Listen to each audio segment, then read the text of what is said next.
যে মাস্টারি করে দেবরারাই বাসুরেরা কম করে, বাসুরের এগুলো করে না সাধারণত, করা যাচ্ছে।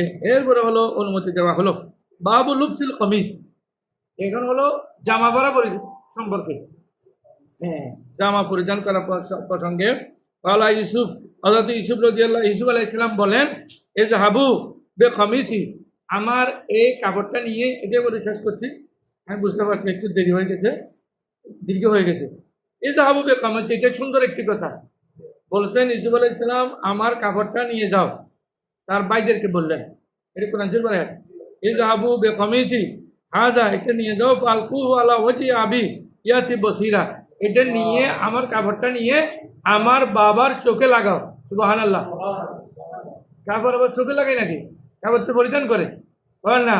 ওই কাপড় হযরত ইউসুফ আলাইহিস সালামের সাথে লেগেছে, ইউসুফ আলাইহিস সালামের হাতে লেগেছে, এটাকে বরকত আছে। হযরত ইউসুফ আলাইহিস সালামের জন্য কানতে কানতে বাবা, ওনার বাবা ইয়াকুব আলাইহিস সালামের চোখে জুতি চলে গেছে। তো বাবাও তো নবী, বেটাও নবী, ছেলেও নবী। তো বলতেছেন আমার এই কাপড় নিয়ে যখন আমার বাবার চোখের মধ্যে এমন করে লাগাইবে দিঘা, আমার বাবা, উনি আগে থেকে বলে দিয়েছেন, ইয়াতে বসিরা, তার চোখের জুতি এসে যাবে। সুবহানাল্লাহ। তাহলে আল্লাহর খাঁটি বান্দাদের, আল্লাহর নবীদের, আল্লাহর খাঁটি বান্দাদের হাতে এমন কতগুলো রহমত বরকত আছে, যেগুলো দিয়ে মানুষ সাথে সাথে মানুষ বিভিন্ন ধরনের সমস্যার সমাধান হয়, মানুষ উপকৃত হয়। এবং আমরা গত হাদিসে পড়ছি, গত সবকে, যে রাসূল করিম সাল্লাল্লাহু আলাইহি ওয়াসাল্লাম একজন বিহারীর উপর উযু বানানোর পরে যে পানি ছিল, পানিটা ছিটিয়ে দিয়েছেন, সেই অংশ হয়ে গেছে, ফটো চলে আসছে। আর আমরা সবাই মিলে যদি কোনো একজন বিহারীর উপর যদি এক বোতলে পানিও ঢেলে দিই উযু বানানোর পরে, হবে না। এখানে রাসূল পাকের হাতে যখন গেছেন, হাত মোবারক ওইটা বরকত হয়ে গেছে। তাহলে এইভাবে অনেক বরকতের জিনিস আছে। হ্যাঁ হ্যাঁ, এটা বলতে পারেন, এটা তো সব আবার ভালো করে দেবো, এটা আল্লাহর কাজ। তখন আমি বলবো এখানে একটা সুন্দর কথা আছে, সেটা কি? হযরতে ঈসা আলাইহিস সালাম বলতেছেন, অন্যগুলো বাদ দেন, ইন্নী উবরিউল আকমাহা ওয়াল আবরাসা ওয়া উহয়িল মাউতা, মৃত্যুকে জীবিত করে কাজ খায় আল্লাহ। কিন্তু ঈসা আলাইহিস সালাম বলেন, আমি মৃত্যুকে জীবিত করি। সুবহানাল্লাহ। এটা সুবহানাল্লাহ বলবো না? মৃত্যুকে জীবিত করা আল্লাহর কাজ। তো মৃত্যুকে জীবিত করা আল্লাহর কাজ, এটা আবার বান্দা কেমনে করে? ঈসা আলাইহিস সালাম তো নবী, বান্দা একজন তো সৃষ্ট, তো কেন করে? আল্লাহ যদি পাওয়ার দেয়, পারবেন না? এখন অনেকে বলে রাসূল করিম সাল্লাল্লাহু আলাইহি ওয়াসাল্লাম অদৃশ্য জ্ঞান জানেন না। আল্লাহ যদি জানায়, জানে না কেন? জানে কেন? ইল্লা মানির তাদা মি, রসুল বলছেন যে রসুলের উপর আল্লাহ রাজি হয়েছেন, ওই রসুলের মাধ্যমে আল্লাহ গায়েবী ধন প্রকাশ করেন, গায়েবী ভান্ডার এখান থেকে প্রকাশ হয়, গায়েবী দৌলত, গায়েবী এলম, গায়েবী আমল, সবগুলো এখান থেকে বের হয়। সুবহানাল্লাহ। হ্যাঁ, এই তো বলতেছেন বাকালা ইবনে ওমর রাদিয়াল্লাহু আনহু রাজুলান ক্বালা ইয়া রাসূলুল্লাহ সাল্লাল্লাহু আলাইহি ওয়াসাল্লাম মা ইয়ালবাসুল মুহরিমু মিনাস সিয়াব, ইয়া রাসূলুল্লাহ, মুহররম যারা ইহরামকারী, যারা ইহরাম বাঁধে, তারা কি কাপড় পরবে? আমাদের মধ্যে তো কেউ মনে হয় এখনো উমরা হজ কেউ করেনি, আল্লাহর রহমত, এটা এই ড্রেস দিয়ে করা যাবে না। আলহামদুলিল্লাহ। তাইলে এটা সিলাইবিহীন কাপড় পরতে হয়, দুইটা কাপড়, মানে মৃত্যুর কাপড়। এটা আমি বলেছি, যারা হজ করতে যায়, এটা আল্লাহ তাদেরকে কাফনের কাপড় পরিধান করে নিয়ে যায়। সুবহানাল্লাহ। এই জন্য যদি কোনো মানুষ ইন্তেকাল হয়, তার মাথা ঢাকা নিষেধ, হজ অবস্থায়, ইহরাম অবস্থায় যদি মারা যায়, তাকে এই কাপড় দিয়ে দফন করতে হয়। কেন হয়েছে? কিয়ামতের দিন উঠার সময় হাদিস শরীফ আছে, লাব্বাইক আল্লাহুম্মা লাব্বাইক, লাব্বাইক লা শারীকা লাক লাব্বাইক, ইন্নাল হামদা ওয়ান নি'মাতা লাকা ওয়াল মুলক লা শারীকা লাক। এইটা বলে বলে উঠবে কিয়ামতের দিন। এই জন্য ওনার হজ আল্লাহ কবুল করে ফেলছেন। যদিও হজ করতে পারেন নাই, হজ করার আগেই সে ইন্তেকাল করে, হ্যাঁ, তাকে ওই কাপড় দিয়ে পরিধান করতে। এরপরে বলে যে আমরা বলি, এই যে কাফনের কাপড় পরে আপনি সোজা হয়ে হজ করে আসলেন, আপনি একটু বয়ান করে আসলেন না, আপনি হজ করে আসার পরে কয়বার করছেন? 13 বার করছি। 13 বার হজ করার পরে মানুষের জমিন আপনি দখল করে ফেলেন, মানুষের ঘর আপনি দখল করে ফেলেন, আপনি মানুষের টাকা আত্মসাৎ করেন, আপনি রাষ্ট্রীয় সম্পদ আত্মসাৎ করেন। 13 বারের হাজি, 13 বারের হাজি, কারণ উনি তো অনেক পয়সাওয়ালা, কোটি কোটি টাকার মালিক, হাজার হাজার কোটি টাকার মালিক। এই 1,000 কোটি টাকা কি করবেন আপনি? এগুলোকে আল্লাহ সর্ব বানিয়ে সব বানিয়ে আপনাকে ধ্বংস করবে এগুলো। সুতরাং মারাত্মক। তো ফকলের নবী সাল্লাল্লাহু আলাইহি ওয়াসাল্লাম লা ইলবিসুল মুহরিমুল কমিসা ওয়ালা সারাবিলা ওয়ালাল বুরনুসা ওয়ালাল খুফাইন। তো এখানে এই মুহরম যারা ইহরাম বাঁধে তারা জামা, পায়জামা, টুপি, হ্যাঁ, এগুলো এবং মৌজা, হাত পায়ের মৌজা এগুলো দিতে পারবে না। ইল্লা আল্লাহ ইয়াজিদান না লাইনে, যদি জুতা না থাকে তাহলে মৌজা পরিধান করতে পারবে।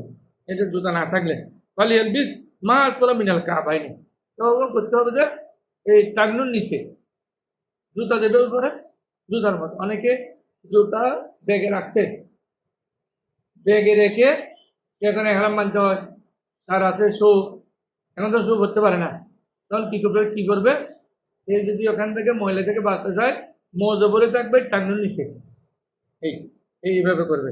এর পরবর্তী হাদিস আছে কলা ও আতান নবী সাল্লাল্লাহু আলাইহি ওয়াসাল্লাম আব্দুল্লাহ ইবনে উবাই মা বাদা মা উদিখিলা কবরাহু বা আমরা বিহি। এটা আরেক সুন্দর হাদিস।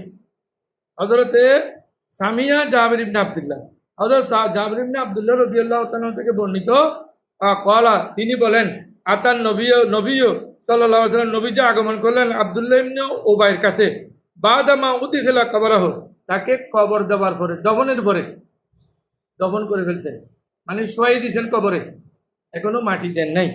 তো আমরা বিহি, তখন রসুল করিম নির্দেশ দিলেন ফখরিজ, তাকে বের করো, কবর থেকে তোলো। কি ভাগ্যবান দেখেন। এই যে হাদিস দিয়া আল্লাহ রাকবাতাই হে, রসুল করিম সাল্লাল্লাহু আলাইহি সাল্লাম তার লাশকে নিজের হাঁটুদের মধ্যে নিয়ে ফেললেন। সুবহানাল্লাহ, কত ভাগ্যবান দেখেন। লাশ হাঁটুদের নিলেন। নাফাসা আলাইহি মিন রিকিহি, তখন রসুল করিম সাল্লাল্লাহু আলাইহি ওয়াসাল্লাম তার তুতু মুবারক দিলেন তাকে। তো সুবহানাল্লাহ বলবো না আমরা? এটা কার সাথে করছেন? লাশের। কার সাথে? লাশের সাথে। ওয়াল বাসাহু কমিসাহু, রসুল নিজের এই জামা পরিধান করে দিলেন। সুবহানাল্লাহ, নিজের রসুলের জামা পরিধান করে দিলে লাভ কি? যে কাপড় রসুল পাকের শরীর মোবারকে লেগেছে ওটা দামি হবে না? আর কিতাবে হাদিস শরীফ আছে যে মাটি রসুল করিম সাল্লাল্লাহু আলাইহি সাল্লামের শরীর মোবারকের সাথে লেগেছে, যে রওজা পাকে রসুল শুয়ে আছেন, ওইটা আরশে মুআল্লার চেয়েও দাম বেশি। সুবহানাল্লাহ, যে কাপড় রসুল পাকের শরীরের সাথে লেগেছে, শরীর মোবারকের সাথে লেগেছে, এটা বরকতপূর্ণ। এটা কবর আযাব থেকে দূরে রাখার জন্য রসুল করিম তুতু মোবারক দিলেন। আর আমরা তুতু দিই কি জন্য? ঘৃণা করে। রসুলের তুতু দিয়ে কবর আযাব মাফ হয়, রসুলের কাপড় দিয়ে, রসুলের জামা মোবারক করলে কবর আযাব মাফ হয়, শাফাত পায়। আল্লাহু আলাম, বলছেন আল্লাহ জানেন কি জন্য দিয়েছেন, কি জন্য দিয়েছেন আল্লাহ জানেন। এই হাদিস নম্বর হলো, এটা বুখারী শরীফ, হাদিস নম্বর হলো বা কিতাবুল লেবাস 5795, 5795। এর আগে যেটা বললাম হযরতে ইউসুফ আলাইহিস সালামের কাপড় দিয়ে, যে হযরতে ইউসুফ আলাইহিস সালামের যে কাপড় দিয়ে চক্ষু ভালো হয়ে গেছে, আর রসুল পাকের কাপড় দিয়ে কবর আযাব মাফ হয়ে গেছে, সব হাত হয়ে গেছে। সুবহানাল্লাহ, এই দুইটা হাদিস এখানে, দুটোটা কিতাবুল লেবাস। এইটা এই কিতাবুল লেবাস, এইটাও কিতাবুল লেবাস। আগরটা হলো 5794, এটা হলো 5796, সরি 95, 5795। আল্লাহু আলাম। দেখেন কি সুন্দর, এটা বলে আমি শেষ করছি। এরপর বলতেছেন লম্মা তুওফি আব্দুল্লাহ ইবনে উবাই যা ইবনে হুইলা রাসূলুল্লাহ সাল্লাল্লাহু আলাইহি ওয়াসাল্লাম। আয় হায়, রাসূল যে রাহমাতুল্লাহ আলামিন ছিলেন, এটা আর সুন্দর ঘটনা। আব্দুল্লাহ ইবনে উবাই ইবনে সালুল, এটা আমরা সবাই জানি, এটা কি মুনাফিকের সর্দার। উনি যখন মারা গেল, তার ছেলে রসুলের দরবারে আসলো। ফাকালা ইয়া রাসূলুল্লাহ, এসে বললেন এ আল্লাহ রসুল, আতিনি কমিসাকা, রসুল আপনার একটা জামা দেন, আপনাদেরকে একটা জামা দেন। উকাফিনুহু ফীহি, ইয়া রাসূলুল্লাহ আমি আমার বাবাকে ওইটা দিয়ে কখন দিব। কেন? ও রসুলের কাপড়। কেন? রসুলের কাপড়। এটা হলো 5796 নম্বর হাদিস। ওয়াসাল্লি আলাইহি, ইয়া রাসূল আপনি নামাজ পড়াবেন। এটা আরেকটা যে আমরা পাই, হাক্কানি রব্বানি আলেম দিয়ে যদি জানাজার নামাজ পড়াইতে পারেন, এটা বলছেন রসুল আপনি নামাজ পড়াবেন। রসুলের জানাজার নামাজ পড়ানোর যে বরকত, বলে একজন হক্কানি রব্বানি, এটা আমরা রসুলকে আর পাবো না, জানাজার নামাজ পড়াইতে আমাদের। তো এখন আমাদের এখানে হক্কানি রব্বানি আলেম দিয়ে জানাজার নামাজ পড়াবেন। ওয়াস্তাগফিরুল্লাহু, তার জন্য ইয়া রাসূলুল্লাহ আপনি একটু ক্ষমা চাইবেন, ক্ষমা চাইবেন। কারণ ডাইরেক্ট কোরআন শরীফে আছে জাউকা ফাস্তাগফিরুল্লাহ ওয়াস্তাগফারা লাহুমুর রাসূল লাওয়াজাদুল্লাহ তাওয়াবার রহিমা। তারা এটা জানেন যে যদি কেউ গুনাহ করে, রসুল আপনার দরবারে আসলে, মদিনা শরীফ আসলে, এসে যদি সেই নিজের গুনাহ মাফ চায়, আপনি যদি তার পক্ষে মাফ চান, তাহলে আল্লাহ তার গুনাহ মাফ করে দিবেন। সুবহানাল্লাহ। ফাতাও কমিসাও, রসুল করিম সাল্লাল্লাহু আলাইহি ওয়াসাল্লাম তার কাপড় দিয়ে দিলেন। সুবহানাল্লাহ। উনি কে? ওই মুনাফেকের ছেলে। উনি তো ভালো ছেলে, ভালো। মুনাফেকের জন্য রসুল করিম কাপড় দিয়ে দিলেন। কত দয়ালু রসুলের অন্তর, কত অন্তরে কত দয়া ছিল। আমরা হয়তো লাঠি দিয়ে মারতাম, এই তোমার বাবা সারা বছর মুনাফিক হয়েছে, তুমি আমার কাপড়ের জন্য আছো। দেখেন রসুল করিম কত দয়ালু। অমা অখলা ইজা বারাক্তা পাঁচ দিনাম, এবং বলা হলো যে তাকে যদি এটা তুমি কাপড় চোপড় পরিধান করানোর পরে জানাজার নামাজের টাইম হলে আমাকে বলবে, আমাকে সংবাদ দিবা। কলম্ব পারাগা আজানাহু বিহি, যখন এটা শেষ হলো, কাপড় চোপড় পরিধান করা শেষ হলো, তখন রসুল করিম সাল্লাল্লাহু আলাইহি ওয়াসাল্লামকে খবর দিলেন, বললেন ফাজা লিউসাল্লি আলাইহি। রসুল করিম সাল্লাল্লাহু আলাইহি ওয়াসাল্লাম নামাজ পড়ানোর জন্য আসলেন। ফাজাজা বাহু উমর, হযরত উমর রাদিয়াল্লাহু তাআলা আনহু রসুল করিম ধরে রাখলেন। আপনি তো রহমতুল্লাহ আলামিন, এটা মুনাফিক, আপনি কার জানাজা নামাজ পড়তে যাচ্ছেন? রহমতুল্লাহ আলামিন বলেন আয়াতে করছে যা করছে মাফ করে দিই, মাফ করে দিই, তার অন্তিমকালে তাকে মাফ করে দিই। অকলা আলাইসা কাদ নাহাকাল্লাহু আন তুসাল্লি আলাল মুনাফিকিন। তোমার বাড়ি রাদিয়াল্লাহু তাআলা, এটা তো গরম ছেলে, গরম বেটা। এ বলে এই ইয়া রাসূলুল্লাহ, আপনি যেতে পারবেন না, আমি আপনাকে ছাড়বো না। আপনি মুনাফিকের নামাজ পড়াইতে আপনাকে আল্লাহ নিষেধ করেন না? অকলা বলেন ইস্তাগফিরুল্লাহু মাওলা তাস্তাগফিরুল্লাহু মিন তাস্তাগফিরুল্লাহু সাবিনা মারাতান, আপনি একবার দুইবার নয় ইয়া রাসূলুল্লাহ 70 বার যদি মুনাফিকের পক্ষে আপনি মাফ চান, মাফ করবো না। আপনি দয়ালু নবী, ঠিক আছে, আপনি ওনার জন্য মাফ চাইবেন, যার তার জন্য আপনি মাফ কেন চাইবেন? আপনি মাফ চাইবেন মোমেনের জন্য। আপনি এই জন্য হাদিস শরীফ আছে শাফাতি লিআহলিল কাবাইর মিন উম্মতি, আমার উম্মতের মধ্যে যারা কবিরা গুনাহ করে তাকে আমি শাফাত করব, আপনি ওনার জন্য করবেন। আল্লাহ ইয়া ওয়ানাজালাত, এই আয়াতটি নাযিল হলো, ওয়ালা তুসাল্লি আলা আহাদিন মিনহুম মাতা আবাদান। আল্লাহ ইয়া রাসূলুল্লাহ, আপনি তাদের নামাজ পড়াবেন না। ওয়া তারাকাত সালাত আলাইহিম, রাসূল করিম সাল্লাল্লাহু আলাইহি ওয়াসাল্লাম তখন তাকে তার নামাজ পড়ানো বাদ দিলেন। হযরত ওমর ফারুক রাদিয়াল্লাহু তাআলার শানে অনেক আয়াত নাযিল হয়েছে।